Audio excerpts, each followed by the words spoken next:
Assalamualaikum warahmatullahi wabarakatuh. Selamat datang kawan-kawan semuanya di channel channel ngobrol horor yang seperti sebelum-sebelumnya ya. Betul. Ada kami berdua, ada Biru, ada Bro Ayung di sana yang mau berbagi kisahnya ke kawan-kawan semuanya. Dan mungkin sebelum kita menuju ke Bro Ayung, kami terlebih dahulu mau mengucapkan banyak-banyak terima kasih untuk kawan-kawan semuanya yang udah kasih support, udah kasih dukungan dalam bentuk apapun itu. Ya. Terima kasih banyak, semoga itu nanti dikembalikan lagi semua kebaikan itu ke kawan-kawan semuanya. Baik Bro Ayung, monggo langsung aja waktu dan tempat dipersilahkan Bro Ayung. Baik, terima kasih Mas Biro atas kesempatannya. Langsung ke cerita aja Mas Bi. Sama-sama langsung ke cerita. Ada cerita apa Bro Ayung hari ini? Ya, ini ada cerita dari Kang Slamet Bi. Mhm. Saya ya sama-sama angler, cuman kan saya sudah nggak aktif Bi. Saya aktifnya di sini asik. Kalau Kang Slamet itu masih aktif sebenarnya, cuman dia belakangan rada gantung pancing sedikit katanya. Angler itu Kang mancing ya, rada gantung pancing karena memang mumet banget saya. Nah ini mau cerita horor Kang. Iya aku ada kejadian horor katanya. Tapi terjadi sekitar 2 bulan yang lalu. Ketika pikiran mumet kabeh. Aku hari-hari kan dia kulit. Ya ikut bangunan. Apa aja wis yang jadi duit pokoknya. Tapi hidupnya kan di kampung. Ya kudu rajin celak-celak apa aja. Yang penting halal. Tapi wong kebutuhan ya dapatnya sekian. Yang dibutuhkan itu lebih banyak. Istri ikut ayo pengajian tombrang-tombrang. Bentapo ketiban. Terus anak juga yang satunya harus daftar ulang, yang SMP, yang madrasah kudu tuku seragam segala macam itu duit semua. Mumet, saking mumet aku ngelalu. Tapi istri sih ngerti. Pak aja terlalu dipikiri, jangan terlalu dipikirin. Sampean stres sama dengan meriang, malah boro-boro bisa dapat buat makan. Udah keluar aja terserah. Daripada di rumah itu ngurung sepi katanya. Itu istrinya Slamet. Dengan berarti anak 3 ya Kang Slamet ya. Ya telu si ajek telu. Akhirnya saya itu keluar apa ya yang bikin saya itu buteknya hilang, pikiran buteknya hilang. Nongkrong di sini nanyainnya bukan anak gue ngopi mat. Siapa tahu ada yang buat ngopi. Kere maning ya kan. Nongkrong pindah lagi ke tempat lain. Asem mat. Asem, gak ada udut. Saya mau ngomong bilang ada, dia satu, biasanya dia ngambil satu, dia yang nawarin ke kawan-kawannya. Mbak, is punya saya nanti. Oh, saya pusing. Oh iya ya, ke rumahnya ini aja, ke rumahnya Wahudi. Ayung gitu. Itu ada yang namanya Wahudi, tapi dia panggilnya Didi wis. Ke rumahnya si Didi aja. Dia itu kalau malam-malam, apalagi bulan itu lagi nggak terang, pasti dia itu mancing kakap. Tapi kalau saya balik ke rumah lagi, lah ndak enak sama istri, bakalan ditinggal semalaman sih nyampe pagi. Akhirnya nyamperin ke tempatnya Didi. Ya jenengan mesti tahu mas, ya wong Kupula saya bilang kayak gitu. Ini ngomongnya asli ya, desa asli. Kesana dia lagi ngerakit pancing. Rupa-rupanya dia mau berangkat mancing malam itu tarikan. Kalau ini kan ada jam-jam tarikan menurut mereka gitu ya, jam-jam 11. Jadi berangkatnya itu jam 8 udah mulai nyiapin piranti segala macam lagi ngikut-ikut bikin pancingan. Dek, yang melu lah. Saya ikut katanya. Ikut tinggal ikut, tapi nggak mau motor dewek kok. Saya udah boncengan berdua. Enggak lah katanya. Enggak lah kalau saya pulang belum tentu dapat izin. Saya ikut aja. Saya ngeluh kuat min. Itu ngomong sama temennya lagi. Ya, hari dipaksa-paksa ya kuat katanya. Cuman kalau misalnya ada jaglugan, turun. Jagluk-jaglugan jalan yang gak rata, turun. Ya wis, malah pancing inti. Ya melu sama kamu, ikut sama kamu. Akhirnya singkat cerita, saya ikut di sana udah dapat medangan, rokok juga saya nggak ikut merokok. Sampai itu siap, akhirnya berangkatlah ke sana. Saya mancing ngalor, lewat jalur terminal ngalor terus. Sampai di sana itu ada yang namanya mungkin teman-teman angler yang daerah Tegal paham Trisno, Muararejo sana, Muararejo Mulon, Trisno, terus Sarijah, daerah-daerah situlah penyeberangan. Saya mancing di sana. Sebenarnya nggak pengen mancing blas yo, saya yakin nggak pengen mancing blas. Saya cuma pengen biar hilanglah kepenatan pikiran. Siapa tahu saya kalau nyemplungin joran lagi, ada kakap mau makan. Tes yang 10 kilo apa 8 kilo 8 kali 40 ya 800.000 bisa buat bayaran bocah-bocah ya kalau itu makan. Tapi nyatanya ketika nyemplungin joran, nyemplungin pancing. Satu udah mulai narik, bukan target memang, kerapu. Satunya lagi si Didi juga narik kerapu. Saya buru-buru dedet. Memang pikiran lagi suntuk ya. Ikan aja kayak ngerti, kayak cuman gak ngomong ledek lagi apa amat nengkane, cuman gak kayak gitu. Gak dedet gak apa. Yang ada saya itu tambah kacau, tambah pikirannya kalut. Seakan-akan dipanas-panasi sama mereka. Narik kakap itu 2 kiloan si Didi, narik lagi si Parmin. Dapat, saya nggak dapat melu-melu ngucu lidah loh, melu-melu nyerukin bi. Itu udah, nah saya ikut-ikutan sibuk kayak gitu ya. Terus ngomong si Didi, saya nggak tahu kalau anak itu bisa ngerti pikiran orang atau ngebaca, mengira-ngira atau apa.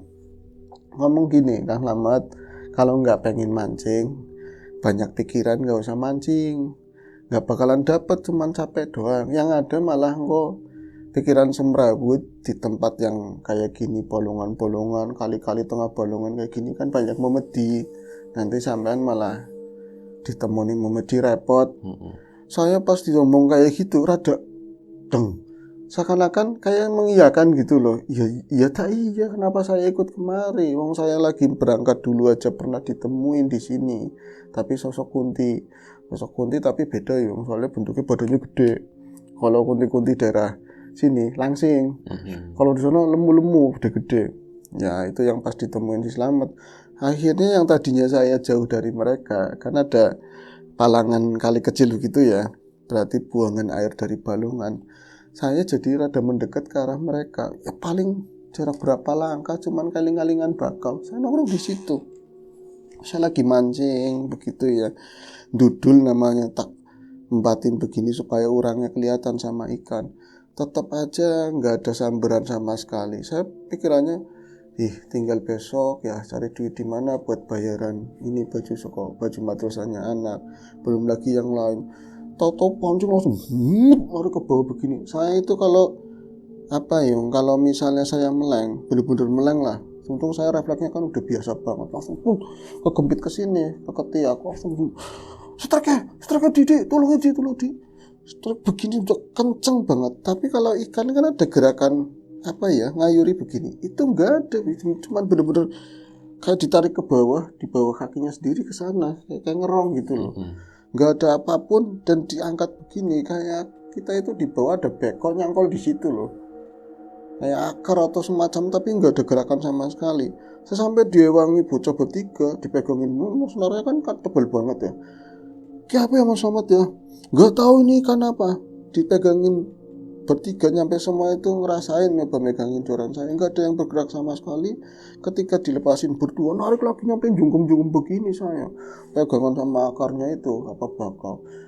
Tapi gerakannya itu enggak kemana-mana, searah ke bawah terus. Akhirnya mau gak mau, saya karena kewalahan dibantuin teman-teman. Mas, ora beres, Kang ora beres, langsung diselomut. Kayak paham gitu loh, si siapa Didinya langsung mau diselomut ininya apa, sebenarnya kan narpek yang tebel. Bunyi kan saya cepat begini. Apa ya Kang, sebenarnya sampean lagi mikirin apa sih digituin? Ya mikirin pirang-pirang. Ini aja wis liren dulu sampean mandek dulu, liren dulu, ngopi-ngopi atau apa, itu kan bawa termos kecil di sana. Terus pas saya lagi bengong nungguin mereka mancing ngudut gitu ya, di tempat saya narik itu saya melihat ada air itu kan ya datar. Kalau ada misalnya angin itu ada ngeriak, itu kena cahaya dari lampunya teman-teman itu kayak ada yang gunduk begini loh di airnya, tapi gerembul apa ya, semacam ada kepala orang tapi nggak nimbul semuanya. Jadi cuman ngangkat sedikit begitu ya. Tapi saya paranin, mau gerak baru nongol begini, kayak gitu lagi. Saya mulai merokitik semuanya ya. Saya merinding banget, akhirnya izin sama mereka. Oke ya, saya minta maaf kalau boleh saya mau pulang dulu. Pulang primin, kalau sampean pulang motor siapa yang jemput kami? Sampean itu pada pulangnya kan pagi ya. Bisa saya kesini lagi, itu sih kalau percaya. Saya badannya tambah gak enak banget habis narik yang tadi. Gara-gara tok katanya begitu. Kalau ongkosnya ada nggak bensinnya buat kesini lagi? Ya nggak tahu. Akhirnya saya dikasih itu bensin sama mereka buat beli bensin. Nah saya mau jalan itu dari tempat mancing terus ke tempat sepeda motor kan agak jauh. Dibilangin sama si Didi, kalau pikiran lalu, jangan-jangan sampai nanti mau ditemuin sama sosok kayak gitulah yang nggak kelihatan. Nah, kata si Parmin, angger diaru-aru Kang Slamet, aja nengok. Jangan nengok, apalagi ngajak ngobrol. Wis kan saya akhirnya, lah, bulah, saya bilang cuman kayak gitu. Saya jalan sampai ke motor, itu pleset-pleset dong, pinggiran-pinggiran kali banget. Nyampe ke motor, saya pas di tengah jalan, ngapain saya pulang ya? Nanti saya yang nganterin motor kan harus bawa motor lagi, saya buat pulang ya kan. Bodo amat. Saya itu kepikiran omongannya Parmin. Kalau misalnya ada yang haru-haru, ada yang ngomong, Mat, jangan nengok. Nah itu jam berapaan? Sekitar jam 2, padahal udah malam banget sih. Nah, pas sampai ke kampung saya, sekarang itu lagi ada pengaspalan. Ada pengaspalan, cuman ya baru berapa persen. Kayak jalan itu nggak rata, terus aspal pertama lah diratain. Ada mesin silindernya. Ada silinder itu udah nongkrong. Saya aja sore berangkat ngeliat silinder itu di dekat pohon asem. Nah, saya naik motor mereka kan bocah nom, motor 2 tak, angel harus main ini, koplingnya harus pinter. Saya ngelewati silinder, yakin demi Allah kata, saya ngeliat silinder itu ya silinder yang ukuran gede, sendirian, tapi di dekat itu ada drum yang diparo itu yang buat bakar aspal. Iya, dan masih ada kukusnya, berarti kan masih hidup, barangnya masih hidup. Saya ngelihat silinder itu dari jauh, lampunya ini aja terang, tapi sekitar itu memang gelap semuanya ya, kebun semua kan. Saya ngelihat, silinder di sana ya, berarti alhamdulillah besok-besok kalau saya ngantar bocah sekolah, saya dapat ini lebih halus, jalan lebih enak. Mendekati ke silinder tersebut, bisa di sininya dak duk. Aku kena apa ya? Kok gemeter, kok ada rasa takut begitu. Makin merinding, melihat ke asem, di situ ada Jegalawung. Kata orang tua yang pernah lihat, Jegalawung itu kayak semacam itu asem, pohon asem. Gede banget, pohon asem itu gede banget. Agak jauh sih, cuman kan dekat area situ lah ya. Itu kalau misalnya dia itu ngelangkah, katanya dari pohon asem sampai ke sawah aja bisa, kakinya itu nyebrang tok begini. Saya masuk kolong mikir macam-macam banget. Itu gak terjadi apa-apa sampai di sampingnya silinder. Saya diharu-harui, saya disapa sosok gitu lah. Saya disapa tapi suaranya sih mirip-mirip kayak ya tetangga saya, namanya itu Darwati lah. Saya disapa, Kang, bebalik kayak gitu. Kang Slamet bebalik. Kang Slamet baru pulang. Siapa yang nyapa ya? Kebenaran motor ini memang lancar, cuman harus mainan kopling itu mati di situ. Berarti ngelewatin silinder, lewatin itu mobil yang buat ngaspal itu langsung mati. Tadi yang nyapa saya siapa? Kok kayak suaranya Wati?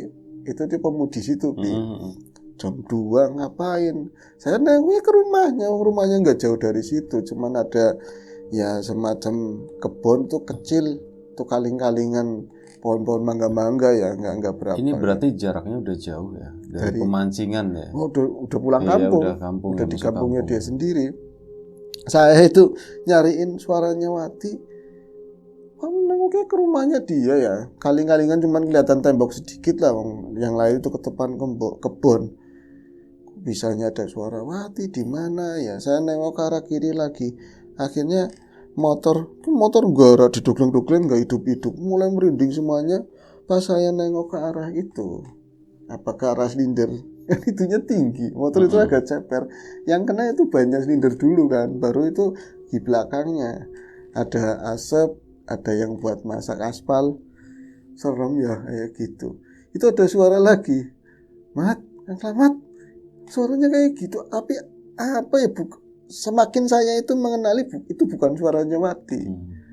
Itu dia itu kayak suaranya perempuan tapi udah dewasa halus. Kalau Wati kan masih muda, masih bocah SMA-an. Saya juga nggak ada perasaan apapun kayak bocah kan ya. Kok bisa ada di situ? Masa ini suaranya siapa ya? Wat, kamu di mana sih? Siapa yang manggil saya? Saya nggak inget welingannya itu apa yang diingetin sama si Parmin. Kalau ada yang nyapa itu jangan digubris. Apa saya ingat ke arah silinder? Itu memang ada di supirnya silinder. Di supirnya persis kayak gitu, cuman bentuknya apa ya tadinya nggak jelas. Saya pikir itu semacam bangku senderanya itu yang buat nyupir, terus ditutupin ya plastik atau apa. Dari tadi ada emang.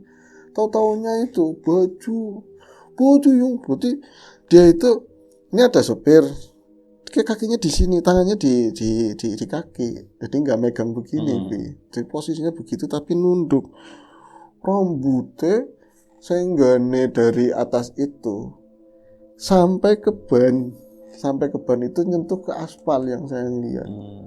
Herannya saat kayak gitu saya belum takut, kayak orang kapindengan gimana sih? Kawan masih nyebut kayak gitu. Kawan si siapa? Kon wati apa dudu sih? Rambutnya tadi dawa temen. Kok rambutnya panjang banget. Kayaknya tadi dudu wati ya. Karena rambut asli apa duduk masih guyonan, saya itu nggak tahu, saya masih bercanda kayak gitu. Kapan ngatasin takut atau apa? Ininya warnanya apa gaunnya? Bajunya putih kabeh. Nah itu bajunya kalau misalnya yang sereknya baju sama rambut kalah panjangan rambut.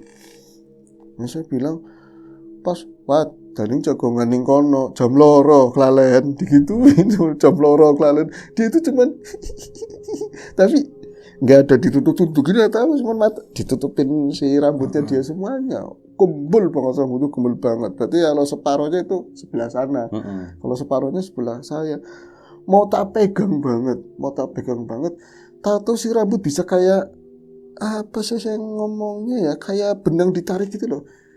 Cuman gak ada musiknya, kayak gitu ke atas kasta sendiri, kayak ngelipat sendiri, tapi gak ngegulung loh ya, ketarik kayak ada yang narik begini. Saya langsung ngurutin dari yang paling bawah itu udah ke aspal, saya ngurutin ke sana, rambut itu ternyata digulung dia sendiri, begini kayak gitu. Si tangan, saya ngelihat tangan yang memedi baru waktu itu. Saya nggak pernah ngelihat sosok Kunti, sosok pocong, tangannya nggak pernah kelihatan. Kalau Kunti ya gaunnya nyampe lebih. Kalau itu sampai segini kelihatan. Soalnya itu deket lampu jalan dia. Kayak waruh cekereng ayam katanya. Cekernya ayam itu kan panjang-panjang, kisut-kisut, kerendam sih kayak gitu.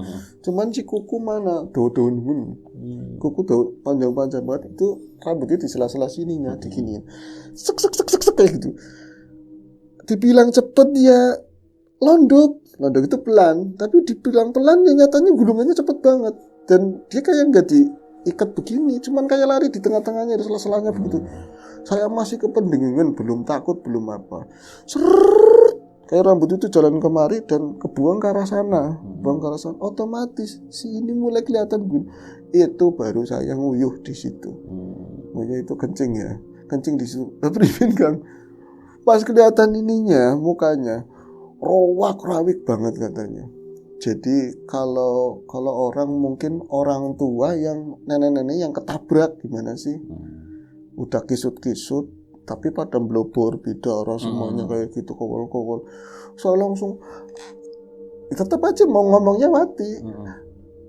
Saya cuma bisa kayak gitu, tapi di sini itu bisa nahan. Saya koper-koper kayak gitu. Pas sekitar kayak mau berapa detik lah saya di situ, dia itu kayak seakan-akan ngekek, cuman nggak ada suara loh, mangap begini. Ini pada frontal tuh gigi hitam-hitam gitu ya, kayak separoh begini di mulutnya, kayak separoh begitu. Saya itu baru kayak deg, astagfirullahaladzim, saya bilang kayak gitu. Motor itu langsung kesepak, saya lari sekencang-kencangnya. Saya larinya malah bukan ke rumah, larinya ke rumahnya Wati. Guduk. Wat, buka, tolongnya buka, Wat, anak memedi. Ada memedi. Enggak dibuka. Saya pindah rumah lagi, enggak ada satu rumah pun yang buka. Sosok itu ngejar, enggak tahu. Pokoknya saya guduk pengen masuk rumah. Sebenarnya sih bukan masalah saya mau pulang. Saya yang penting dapat rumah buat masuk. Akhirnya seberapa rumah ya, mungkin 3 atau 4 rumah itu enggak ada yang buka. Saya baru ingat, rumah aku enggak balik lagi. Yang kentirnya saya lewatin itu lagi. Lewatin silinder lagi, masih, tapi rambutnya udah geri lagi ke sana. Cuman dia udah nggak ketawa, nggak main menunduk begitu di bawah, di belakang kemudi. Asu masih kayak gitu, masih anak kayak gitu, sambil ketakutan baru masuk ke rumah. Itu gedok. Rumahnya udah dekat waktu itu. Rumahnya udah dekat, cuman kan jadi balik arah lagi. Balik arah beginilah nge-L begitu. Saya bawa kunci, wong saya nggak ada wong ketakutan masukin kunci segede itu ya, nggak masuk begini. Apa sih pak? Di dalam istri juga nggak bisa keluarin saya, nggak bisa bawa masuk saya. Anak setan, gaya ning selinderan gitu. Saya baru masuk ceklak langsung ke geban. Nah itu saya nggak tahu kejadiannya apa lagi soalnya saya meriang seminggu. Jadi saya langsung masuk ke kamar, ngusul di antara bocah-bocah itu loh. Langsung ke geban begitu, pakai seadanya, mau jarit, mau selimut, saya masuk ke situ. Aman kenapa?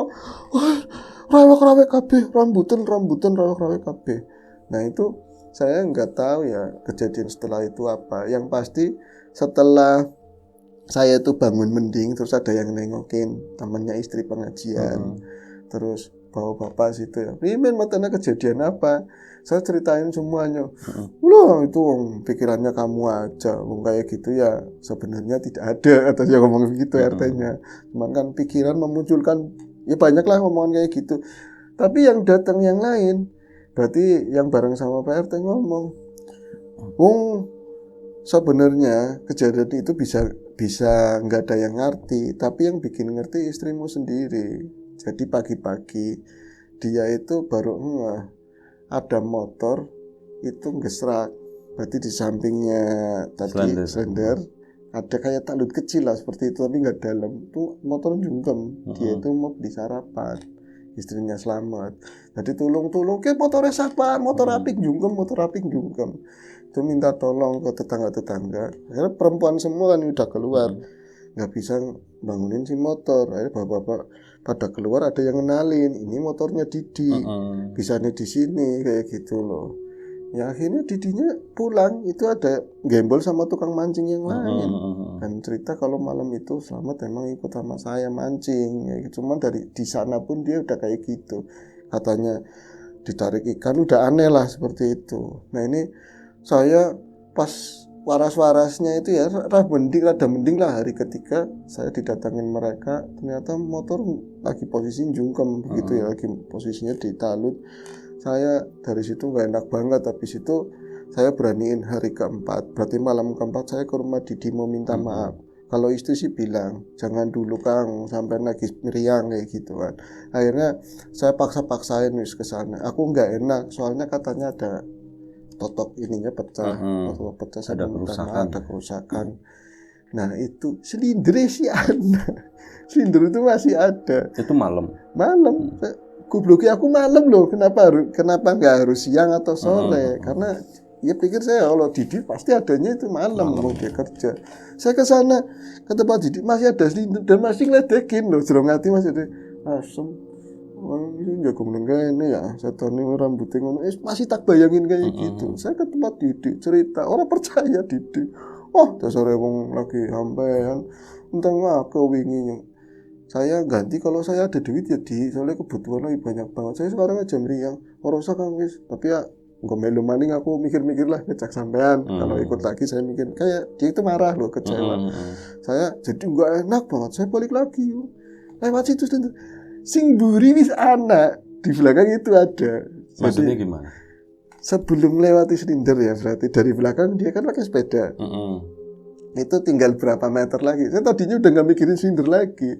Pas naik sepeda kan pelongor ngudut gitu ya, ngeliat ke silinder. Anak wadon kayak maning, ada setan itu lagi di situ di silinderan. Nah, posisi rambutnya sama, cuman kan dari belakang.